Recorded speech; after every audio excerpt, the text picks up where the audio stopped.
Hello hi, मेरा नाम doctor Sandeep सराल है।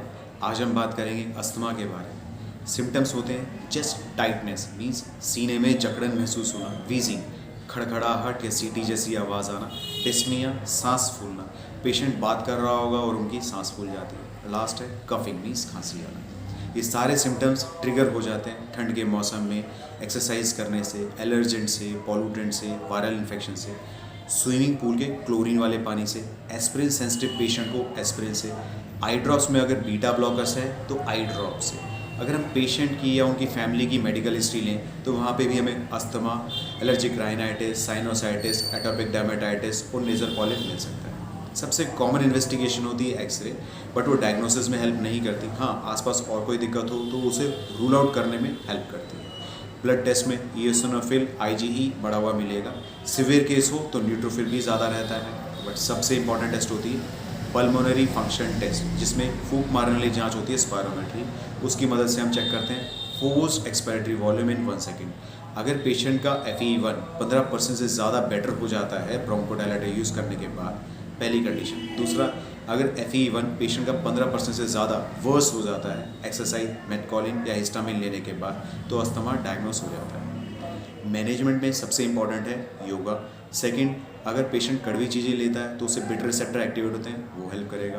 प्रोबायोटिक जैसे दही, वो इम्यूनिटी स्ट्रॉन्ग करेगा। इसके अलावा कहीं खाना बन रहा है, घर में साफ़ सफाई हो रही है, वाइट वॉश हो रहा है या कहीं पॉल्यूशन है, तो उस समय उस जगह को अवॉइड करना है। स्मोकिंग नहीं करनी है, ठंडी चीज़ें नहीं लेनी, गर्म चीज़ें लेनी है। जो भी चीज़ आपकी अस्थमा को ट्रिगर करती है वो सब चीज़ों को अवॉइड करना है। जैसे कि पेट के हेयर, स्पेशली डॉग और कैट से होता है, तो उन्हें अवॉइड करना है। फंगल एक्सपोजर को जितना रिड्यूस कर सके उतना बढ़िया है। कॉकरोच घर में है तो उन्हें एलिमिनेट कर दीजिए। अस्थमेटिक पेशेंट कॉकरोच से काफ़ी सेंसिटिव होते हैं। इनफैक्ट होम्योपैथी में तो कॉकरोच से मेडिसिन भी बनती है, बट काफ़ी बार डाइल्यूट करने पे और पोटेंटाइजेशन के बाद कॉकरोच का नैनो का जेप्टो पार्टिकल तक मेडिसिन में नहीं मिलता। बट मेडिसिन काफ़ी इफेक्टिव होती है इवन एक्यूट केस में भी। अगर हम होम्योपैथिक ट्रीटमेंट के बारे में बात करें तो सबसे पहली चीज़ है मायाज़म। देखो, एक्यूट केस है mild condition psoric miasm, acute case है severe condition psorosyphilitic miasm, chronic case है तो साइकोटिक मायाज़म। म्यूकस प्रोडक्शन होना एक नॉर्मल डिफेंस मैकेनिज्म है, बट एक्सेसिव म्यूकस प्रोडक्शन होना, एक्यूमुलेशन होना स्पेशली एयरवेज में, ब्रोंकाई में, ये साइकोटिक मायाज़म को शो करता है। पोटेंसी कैसे सेलेक्ट करें?